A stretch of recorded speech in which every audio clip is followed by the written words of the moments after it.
ئەم کتێبەی لە بەردەمتانایە منارێ ون بوو یەکێک لە شاکارە نایەوەکانی شەهیدی سەرکردە دکتۆر عەبدوڵڵا عەزام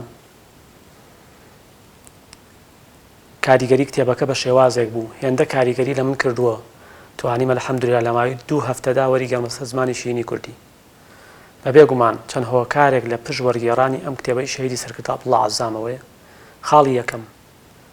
بەندە زۆر مەعجەبم بە فیکر و قەڵەم و جیهاد و ماندووبوونی عەبدوڵڵا عەزام چونکە عەبدوڵڵا عەزام ڕەزا و ڕەحمەتی خوای لێبێ هەموو جارێک وتەیەکی سەید قوتبی ڕەزا و ڕەحمەتی خوای لێبێ دووبارە دەکردەوە دەیفەرموو إن أصحاب الأقلام يستطيعون أن يصنعوا شيئا كبيرا ولكن بشرط واحد هم يموت لتعيش أفكارهم خاون قەڵەمەکان خاون دید و تێڕوانین و بەرنامەکان دەتوانن گۆڕانکاری و دەستکەوتی مەزن بەدەست بێنن بەمەرجی ئەوەی لە پێناو فکر و ئایدیای و بیر و باوەڕی خۆیان دابمرن ئەوە ڕاستگۆیی شەهیدی سەرکردە عەبدوڵڵا عەزام ڕەزا و ڕەحمەتی خوای لێبێ لە کاتێکدا کە لە پاکستان مامۆستای زانکۆیە کاتێک کە حکوومەتی پاکستانی کێشەی بۆ دروست دەکات لە بەرامبەر چالاکیەکانی بۆ جیهادی ئەفغان ڕاستەوخۆ واز لە ژیانی شاهانەی مامۆستای زانکۆ دێنێت و دەچێتە ئەفغانستان خۆی بۆ جیهاد یەکلایی دەکاتەوە ئەوە ڕاستگۆیی ئەو بوو یەکەمین کەسێک کە لە مەعسکەراتی ئەفغانستاندا لە بەردەم خۆیدا تەجریبی پێکرد خستیە ناو تەپ و تۆزی جیهادەوە بریتی بوو لە کوڕەکەی خۆی ڕاستگۆیی ئەو بوو کە زۆربەی کات سەرکردە ناکۆکانی ئەفغانستان لە شیرینی خەودا بوون سەعات 3 شەو دەقەی دەدا لە دەرگاکانیان فڵانە کەس لە خەو هەستە وا ئیمزای حکمەتیار یا فڵانە بەرپرسم بۆ هێناوی بۆی کە ئاشتەوایی بکەن و خوێنی موسڵمانان نەڕژێت ئەمە هۆکارێکی تر لە هۆکارەکانی وەرگێڕانی ئەم کتێبە هۆکارێکی تر خۆشەویستەکانم ئەوەیە کە شەهیدی سەرکردە عەبدوڵڵا عەزام زۆر دۆستی گەلی کورد و نەوەکانی سەلاحەدینی ئەیوبی بووە کاتێک کە کارەساتی کیمیابارانی هەڵەبجە و سێ و سێنان و ناوچەکانی تر لەیان ڕژەمی بەعسەوە ڕوویدا لە مزگەوتی عەرەب ئەفغانەکانەوە لە وتارەکانیدا دەیوت کێ لەوەی نەوەکانی سەلاحەدینی ئەیوبی دەکات ئەگەر ببنە ئیرهابی لە کاتێکدا ئەم هەموو زوڵم و ستەمەیان لێ دەکرێت عەبدوڵڵا عەزام زۆر پێداگر بوو لەسەر ئەوەی کە زوڵم و ستەم لەسەر میلەتەکەمان هەڵبگیرێت لە دوایین پەیامیشیدا دەڵێ ئەگەر سەرقاڵبوونم نەبوایە بە جیهادی ئەفغانەوە دەهاتمە کوردستان و لە دژی ڕژێمی بەعەس بەرگریم لە نەوەکانی سەلاحەدینی ئەیوبی دەکرد منیش وەکو وەفایەک بۆ ئەم سەرکردە مەزنە کە دۆستی دۆزی گەلەکەم بووە ئەم کتێبەم وەرگێڕایە زمانی شینی کوردی کتێبەکە دووجار چاپ کراوە چاپی یەکەمی بە خێرایی لە بازاڕدا نەما چاپی دووەمی بە سوپاسەوە پرۆژەی باشترین هاوڕێ دووبارە چاپی کردەوە و بە شێوەیەکی وەک دیاری بەسەر ڕۆشنبیراندا دابەشی کرد بەشێکی زۆری ئەم کتێبە باسی کەسایەتیی گرنگ دەکات لە ناو ڕمانی دەوڵەتی ئیسلامیدا منارەی ون بوو باسی ڕمانی دەوڵەتی ئیسلامی باسی ڕمانی چەتری موسڵمانان دەکات ئەو کەسایەتی کێیە کە ڕۆڵێکی گرنگیە لە کتێبەکەدا بریتیە لە کەمال ئەتاتورک کەمال ئەتاتورک لەکوێ لەدایک بووە لە ساڵی 1878 لە سلانیک لەدایک بووە گومانێک هەیە لە ڕەچەڵەکی کەمال ئەتاتورک زۆرێک لە سەرچاوەکان دەڵێن کەمال ئەتاتورک کەسێکی جوولەکە بووە بۆچی خۆشەویستەکانم چونکە لە سلانیکدا لەو سەردەمەدا 140,000 کەس ژیاون 100,000 کەسیان بریتی بوون لە جوولەکەکان وردە وردە باسی قۆناغە جیاوازەکانی ژیانی کەمال ئەتاتورک دەکات لە قۆناغی منداڵی لە قۆناغی خوێندن و قوتابخانەی هاوڕێکانی باسی دەکەن کە کەسێکی ڕقاوی بووە کەسێکی ئاژاوەچی بووە زۆربەی کار لەگەڵ مامۆستاکانی لەگەڵ قوتابیەکانی شەڕی کردووە چەند جارێک دەخرێتەوە بەرخوێندن و بەڵام لەبەر ئەوەی کە لەگەڵ هاوڕێکانی و لەگەڵ مامۆستاکانی داگونجێت و نایکرێت واز لە قوتابخانە دەهێنێت پاشان بە ناچاری دەچێتە بەر خوێندنی سەربازی وردە وردە قۆناغەکان دەبڕێت من بەشێکی زۆری کتێبەکە بەجێ دێڵم ئەچینە ئەو سەردەمانەی کە عەبدوڵڵا عەزام باسی دەکات بریتیە لە چی بریتیە لە خیانەتەکانی کێ خیانەتەکانی کەمال ئەتاتورک کە کۆمەڵی بەرپرسیارەتی پێدراوە لەو سەردەمەدا بۆ نمونە دەست بەکاربوونی وەکو سەرۆکی کە لە لاپەڕەی 13 ئاماژەم پێ کردووە دەست بەکاربوونی وەکو سەرۆکی بەرەی فەڵەستین ئەم کەمال ئەتاتورکە لەگەڵ ژەنەڕاڵ لێمبی کە فەرماندەی سەربازی هێزەکانی بەریتانیایە بە شێوەیەکی نهێنی ڕێک دەکەون لەو بەرفراوانەی کە کەمال ئەتاتورک بەرپرسی یەکەمەتیاییدا بکشێتەوە و تەسلیمی ئەوانی بکات. سەرانجام خیانەتی گەورەی ئالەو سەردەمەدا بەسەر گەلی تورکیادا بەسەر خلافەتی ئیسلامیدا و بەسەر مسلمانان داهێنا ناوچەیەکی زۆری لە ڕۆژهەڵاتی ئەردەن لە وەعڕە لە دیمەشق لە حەلەب لە چیاکانی تۆڕۆس تەسلیمی کێ کرد؟ تەسلیمی ژەنەڕاڵ لێنبی کرد. زۆرێک لە سەرچاوەکان ئاماژە بۆ دەکەن نزیک لە 100,000 دیلی سوپای ئیسلامی کەوتە دەست دوژمن. ئەوە جگەلەوەی لەو سەدان سەربازەی کە بەدەستی ئەرمەنەکان ڕاستەخۆ بە فیشک دەکوژان. اینجا عەبدوڵڵا عەزام باسی خیانەتەکانی تری دەکات و لە قۆناغە جیاوازەکانی ژیانیدا لە ژیانی سیاسیدا چەندین جار کەوتووە دژمنانی دینی خواویستویان لە سەرەتاوە ئەم کەمال ئەتاتورکە بەرزکەنەوە، چونکە زۆربەی کات ئەوانیش ینی ئەو واقعی کە بینیان دەوڵەتی ئیسلامیان ڕمان سەرچاوەکان باز لەوە دەکەن بە خەونیش نەیان دەتوانی قەناعەت بەوە بکەن کە ڕۆژێک دێتە پێشەوە دەوڵەتی ئیسلامی و سوڵتان عەبدولحەمید دەڕوخێنن. دەوڵەتی عوسمانی هێندە ترسی لەسەر ئەوروپا دروست کردبوو، ڕاستەوخۆ مەترسیەکی گەورەی لەسەر کیانی ئەوروپیەکان دروست کردبوو. بۆ نمونە خیانەتێکی تری باز دەکات کە دژمنانی دینی خواویستیان وردە ئەم کەمال ئەتاتورکە بەرز بکەنەوە لە جەنگی سەقاریادا. لە جەنگی سەقاریادا پاش ئەوەی بە گڵۆپی سەوزی هاوپەیمانەکان هێزەکانی سوپای یۆنان هێرشیان کردە سەر ئەو بەرەی کە کەمال ئەتاتورک سەرپەرشتی دەکرد. لە نیوەی ڕێگادا هێزەکانی یۆنان لە پێشڕەویەکی گەورەدا بوون. ئالەم کاتەدا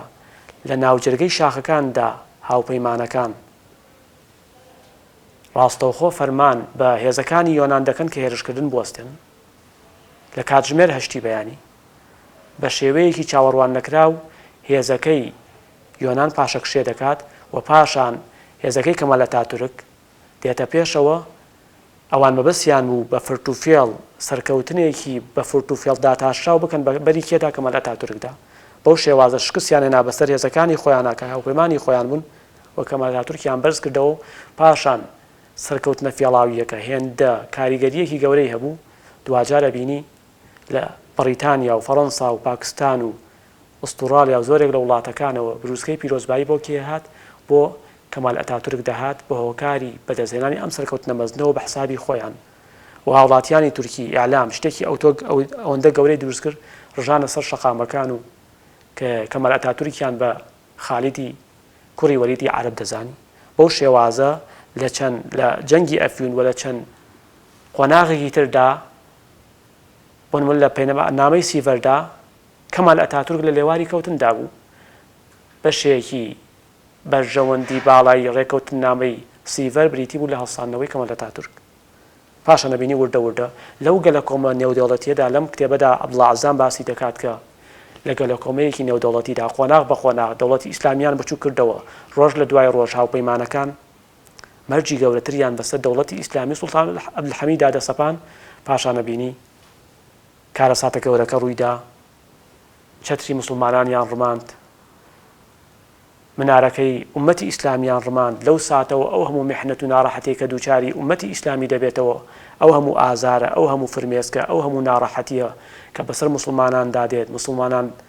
بێدەسەڵاتن، مسلمانان لەسەر ئاستی سیاسی دەوڵەتێکیان نییە کە تعبیر بێ لە شناسی خۆیان. ئەم کارەساتە گەورە لەو کاتەوە بناغەکەیدا ڕژراوە. بۆیە لە 3 مارس 1924 کە 3 ساڵی تر ئێمە دەچینە ناو 100هەمین ساڵەی ڕماندنی خلافەتی ئیسلامی لە 3 مارس 1924 کەمال ئەتاتورک نامەیەک ئاراستەی پەرلەمانی تورکیا دەکات. یەکەمین ئامانجی گەورە ڕماندنی خلافەتی ئیسلامیە، هەڵوەشاندنەوەی خلافەت. ئەم تاوانبارە بانگدانی بە عەرەبی قەدەغە کرد، قورئان خوێنی بە عەرەبی قەدەغە کرد. زۆرێک لە مزگەوتەکانی باڵی خۆی پەروەردگاری داخست، مزگەوتی ئەیا سۆفیا و فاتیح و زۆربەی مزگەوتەکانی داخست، جەژنی قوربان و ڕەمەزانی نەهێشت. پاشان شووی ڕۆژی هەینی هەڵوەشاندەوە خستیە ڕۆژی یەکشەممە، حیجابی ئافرەتانی نەهێش بە کورتی هەموو ئەو سیما مسلمانەی کە دەیان سەدەیە بە خەڵکی مسلمانی تورکیاوە بوو. کەمال ئەتاتورک ویستی وردە لە بەنیاندات. ستەمکاری ئەم کەسە گەیشتە ئاڵادەیەک لە یەک لە ڕۆژەکاندا لە نوێژی بەیانیدا گوێی لە بانگ دەبێت بە بە زمانی عەرەبی ڕاستەوخۆ فەرمان دەکات منارەی مزگەوتەکە دەڕوخێنن بەو شێوازە زوڵم و ستەم قەرزاریەکی زۆر ڕوبەڕووی وڵاتی تورکیا بوویەوە ئەم تورکیایە پێش کەمال ئەتاتورک لە ڕووی پێشکەوتنەوە لەگەڵ یاباندا هەنگاوی دەنا قەتڵ و عامێکی زۆری لە وڵاتدا کرد تا یەک لە نووسەران دەڵێ بە کوچە و کۆڵانەکانی شاردا وەکو جۆلانەی منداڵان پەتی سێدارەی دانابوو ئەڵێ قەت ئەو دیمەنانم بیر ناچێتەوە کە دەمدا بە کۆڵانەکاندا ئەم هەموو پیاوە ڕیسپیە بێتاوانە موسڵمانە دیندارە لە سێدارە درابوون ڕیشی نورانی جوانیان شنەبای دەیجوڵاندەوە زوڵم و ستەمی کەمال ئەتاتورک ڕۆشت هەتا ئەو سنوورەی کە بۆی دیاری کرابوو پاشان خوای پەروەردگار کۆتایی بە ژیانی کەمال ئەتاتورک هێنا نەخۆشیەکی ئێجگا ناڕەحەت ڕوبەڕووی بوویەوە هاوار و ناڕەحەتی کەمال ئەتاتورک بە شێوازێک لە ناو تورکەکاندا دەنگیدایەوە دەڵێن هێندە هاوارەکەی بەتوندی بوو لە تاو ئازار و نەخۆشیەکەی لە کۆشکە بەرزەکەیەوە هاواری داهاتە دەرەوە پاشەوەی کە کۆچی دوایی کرد تورکیا وێران کرد تورکیا ڕوبەڕووی قات و قڕی کردەوە تەنانەت تورکیا بە شێوازێک گرانی و ناڕەحەتی ڕوبەڕووی بوویەوە کە زۆرجار دەڵێن ئالیکی ئاژەڵیش دەست نەدەکەوت مەڕووماڵاتەکانیش لە سایەی دەسەڵاتی ئەلمانیەت و جیاکردنەوەی دینی خوای پەروەردگار لە ژینی مرۆڤەکان ڕوبەڕووی کارەسات بوونەوە پاشان وعدی خوای پەروەردگارە ئین مع العسر یسرا خوای پەروەردگار بەڵێنی داوە ئین الأرض يرثها عبادي الصالحون خۆشەویستەکانم ئەگەر لە قۆناغەکانی ژیاندا ئەگەر 100 ساڵێک بۆ نمونە لە 100 ساڵ نزیک دەبینەوە لە 150 ساڵێک کەمتریان زیاتر ئەم خلافەتە ئەم جێنشینیەی سەرزەوی بەدەست ئەهلی ئیمانەوە نەبێ وعدی خوای پەروەردگارە کە ئەم خلافەتە دەگەڕێتەوە بۆ موسڵمانان ئەمریکا مەبەستی بوو کە جۆرێک لە کەلتوری ئەتاتورک لە تورکیادا دووبارە بکاتەوە دوای کۆچی دوایی کەمال ئەتاتورک ئیسمەت ئینون جێگەی گرتەوە ئەمریکا بە شێوەیەکی فەرمی داوای لێ کرد کە چی ڕێگە بە جۆرێک لە فەرە حەزبی بدات ئالەو کاتەدا جەلال بایار و عەدنان مەندەریس پارتی دیموکراتیان دروست کرد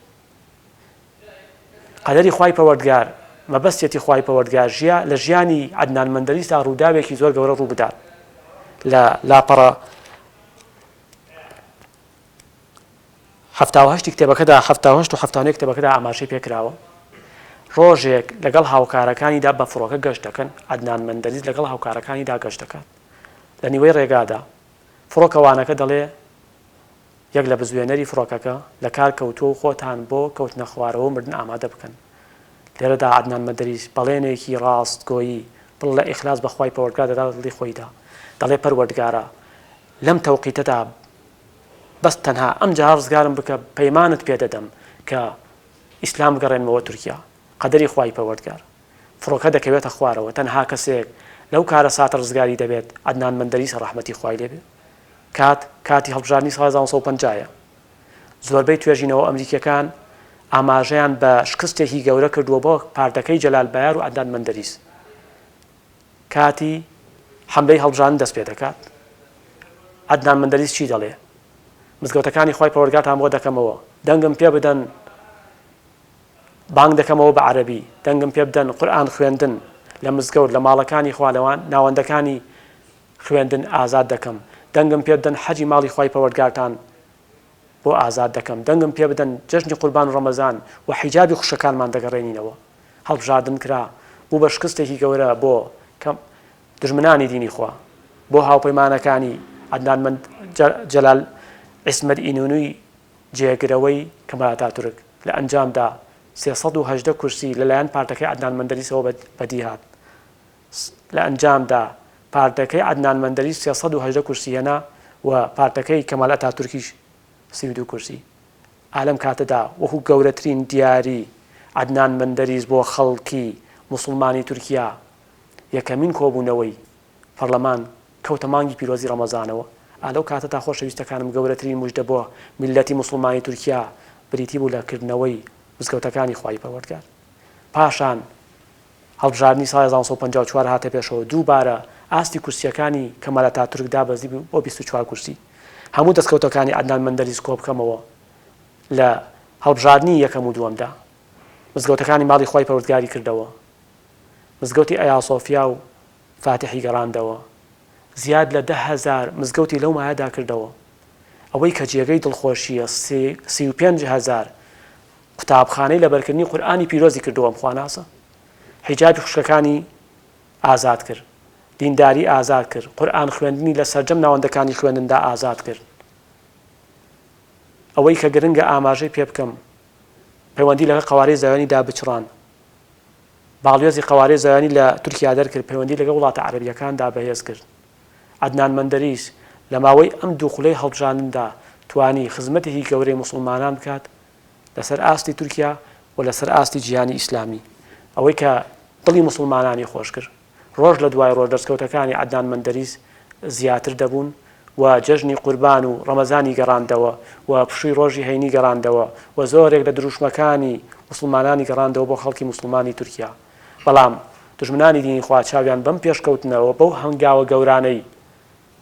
عەدنان مەندەریس هەڵنەهات ئەوە بوو لە ساڵی 1960دا کۆتەتایان بەسەردا کرد خۆی و سێ لە هاوڵەکانی کە عەدنان مەندەریس سەرۆکی ئەنجومەنی وەزیران بوو دەسێدارە دران لەو کاتەوە عەدنان مەندەریس نازناوی شەهیدی بانگدانی پێبەخشرا خوای پەروەردگار لە عەبدوڵڵا عەزام خۆش بێت خوای پەروەردگار لە عەدنان مەندەریس خۆش بێت خوای پەروەردگار ئێمە و ئێوەش لەژێبەی داخی لا إله إلا الله حشر بکات سبحان ربك رب العزة عما يصفون وسلام على المرسلين والحمد لله رب العالمين